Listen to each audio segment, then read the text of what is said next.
নমস্কার, রাধে কৃষ্ণ। আবারও নিউ ব্লগে চলে আসলাম। নবদ্বীপ ধামের আর একটা নতুন সৌন্দর্য 60 ফুট উঁচু গৌরাঙ্গ দর্শন। চলুন, কে কে করবেন অবশ্যই কিন্তু গেলে এখানে অবশ্যই যাবেন। ভীষণ সুন্দর জায়গা। এটা কিন্তু একটা গুহর মতো তৈরি করেছে। এটা কিন্তু গুহ না, এটা একটা তৈরি করা পাহাড়ের মধ্যে যে গুহ থাকে সে গুহ কিন্তু না এটা। এবার গুহর ভেতর দিক থেকে এবার সাইডের দিকে যাচ্ছি, মানে ওখানে পার্ক টাইপের সুন্দর একটা ডিজাইন করে রেখেছে, ভীষণ সুন্দর লাগবে। অবশ্যই কিন্তু আপনারা যাবেন, আর গেলে কিন্তু সেটা আমাকে অবশ্যই কমেন্ট করবেন। আর যারা যারা দেখেছেন সেটাও কিন্তু অবশ্যই আমাকে কমেন্ট করবেন। দেখুন বন্ধুরা, কত উঁচু, 60 ফুট উঁচু গৌরাঙ্গ দর্শন। কেমন লাগলো আপনাদের? আর এখানে দেখুন কত মাছ রেখেছে, লাল লাল কিন্তু মাছগুলো দেখতে, কিন্তু এটা কিন্তু জলের মধ্যে রেখেছে। আর দেখুন পার্ক টাইপের সুন্দর করে সাজানো আছে। চারিদিকে আপনাদেরকে ঘুরিয়ে ঘুরিয়ে দেখে দিচ্ছি, জাস্ট দেখতে থাকুন বন্ধুরা। রাধে রাধে। এখানে কিন্তু বোর্ডের মধ্যে লেখা আছে ভিডিও তোলা, ভিডিও করা নিষেধ, কিন্তু তবুও আপনাদের জন্য আমি ভিডিওটা করেছি। আপনারাও দর্শন করুন, আর অবশ্যই নবদ্বীপ ধাম মায়াপুরে অবশ্যই কিন্তু যাবেন। আমার তো ভীষণ ভালো লেগেছে, মনে হচ্ছে কি আবার যাই এরকম মনে হচ্ছে। জানি না কবে আবার ঠাকুর দর্শনের জন্য আদেশ করবেন। মন চেয়েছিল অনেক দিন ধরে যাব, তবু দেখে এসেছি। এবার দেখি প্রভু কবে চাই, তা অবশ্যই কিন্তু আপনারাও যাবেন।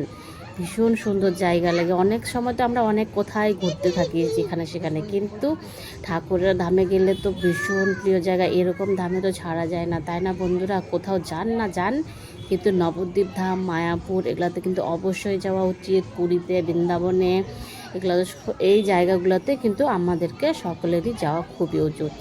চলুন এবার দেখিয়ে দিচ্ছি আপনাদেরকে। কথা বলতে যদি একটু ডিস্টার্ব হয়, সরি, আমি আপনাদেরকে আগেই বলে দিলাম।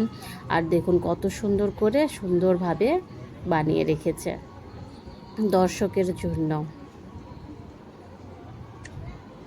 এই যে বাচ্চাটা এখানে ফটো তুলছে, এই যে এখানে দেখুন কত সুন্দর না বন্ধুরা?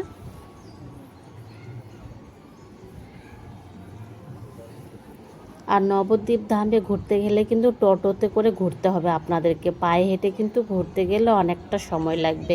যেহেতু আমরা নতুন মানুষ, আমরা তো জানি না ওখানকার সব কিছু। অবশ্যই কিন্তু আপনারা টোটো করে নেবেন। টোটোতে কিন্তু 500, 400, 300 টাকাও কিন্তু চেয়ে থাকে। আমাদের যে টোটোটা আমরা রিজার্ভ করেছিলাম 400 টাকা আমাদের নিয়েছিল।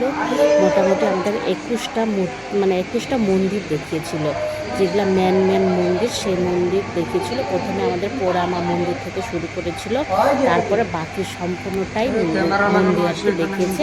আমাকে তো ভীষণ ভালো লেগেছে। নিমাইয়ের জন্মস্থান থেকে, এটা কিন্তু খুব একটা দূরে না, নিমাইয়ের জন্মস্থান থেকে 1 কিলোমিটার মতো হতে পারে এটা গৌরাঙ্গ দর্শনটা। আর এখন আমি আছি মিউজিশিয়ানে। দেখুন মিউজিশিয়ানে এত সুন্দর করে তৈরি করে রেখেছে, মানে কী বলবো, প্রত্যেকটা মানে আমাদের যে ঠাকুররা, মানে আমাদের রাধা গোবিন্দরা যে লীলা করেছে তারই কাহিনী এখানে তুলে ধরেছে। এখানেও কিন্তু ফটো তোলা কিন্তু নিষেধ আছে, তবুও কিন্তু আপনাদের জন্য আমি ফটোটা কিন্তু তুলেছি আর ভিডিওটা করেছি। প্লিজ বন্ধুরা অবশ্যই কিন্তু দেখুন আপনারা।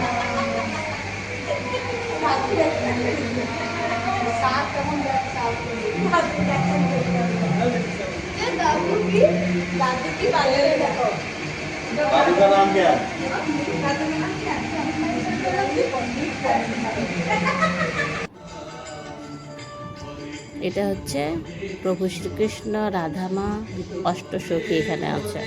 এটা হচ্ছে আমার বাবা, আর আমি আছি পেছনে দাঁড়িয়ে। বাবা মাকে নিয়ে সঙ্গে গেছিলাম ঘুরতে। অবশ্যই কিন্তু আপনারা গুরুজনদের সঙ্গে